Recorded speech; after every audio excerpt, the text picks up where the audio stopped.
I've always a big believer in, you got to take care of yourself before you take care of anyone else. Mhm. Um, like even growing up in church, people would say, and this is going to get a lot of backlash, but people, they preach tithing in church, which I have no Mhm. problem with people tithing to church. Um, Mhm.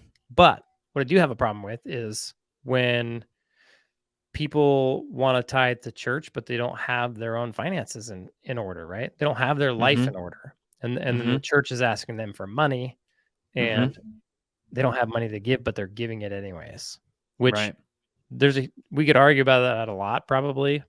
Some Mhm. people would say they need to give that money and then they'll be blessed by God.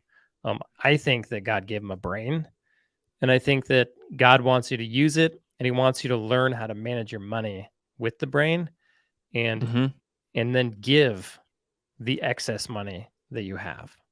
I don't Mhm. think he wants you to live beyond your means and then give money you don't have. Yeah. I think he wants you to learn to live below your means and then give out Sure. of the Yeah. excess that you do have. Mhm. And then Mhm. I think he wants you to constantly try to get more access so that you can go give more, right? Mhm.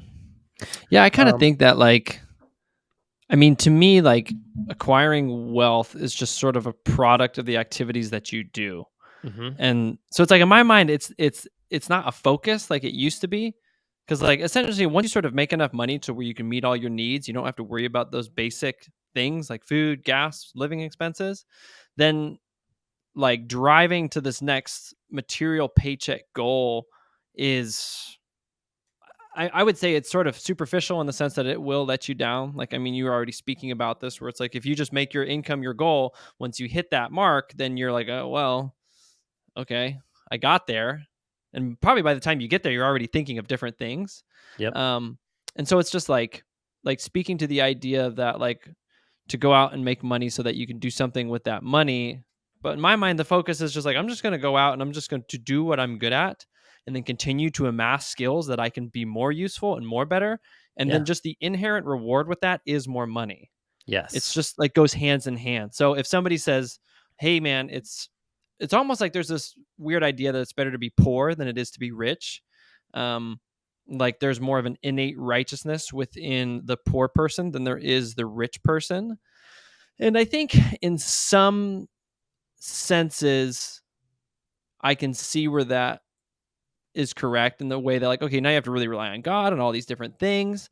But I don't know, for me then to be like, Jared, I know I'm really valuable to you, but I think I'm just going to go and I'm just going to intentionally become poor so that I can learn more about God. Mhm. And I don't know, I don't think I could ever do that because it just goes against my entire being and like what No. I like, how I live. And so Yeah. it's just hard for me to like walking into that. My wife would think I was crazy. My kids wouldn't really understand what that meant. And then their view of God would be this, in my opinion, a weird view where Mhm. God made dad be poor so that Mhm. we could suffer and learn more about God.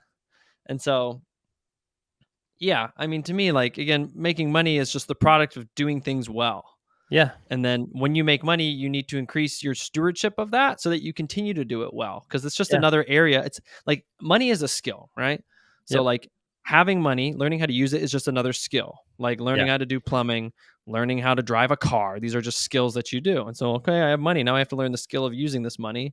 And part of that is stewardship. And part of that will be giving it away because there's Mhm. so many benefits to that. I mean, you spoke about that. Like even when you were talking about like giving people higher tips, I never even considered that, but I've been Mhm. intentionally giving people more tips and it's so fun. Like it's actually a Good. really easy like to anybody who's listening, if you want like an easy way to make your day better, go to a Yeah. coffee shop and tip 100%.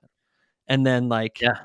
buy an $8 drink and then tip $8 and Yeah. then just watch and they're going to be like, "Hey, thanks." And you're gonna be like, "Man, you're welcome." Like it's such a Yeah. small hit of gratitude, but it's so fun. Like it really is fun that like I look at it, I'm like, man, I want to get to the point where I can tip 100% on everything Yeah. because it's just a really fun experience. Like, Yeah. and it's just such a small little thing, but it can really stack up. And like the reactions you get are always different too. So it's not even like this repeatable thing where like I got bored of tipping a bunch, Jared. Everybody just, they don't appreciate it anymore because everybody Right. appreciates it. It's really fun.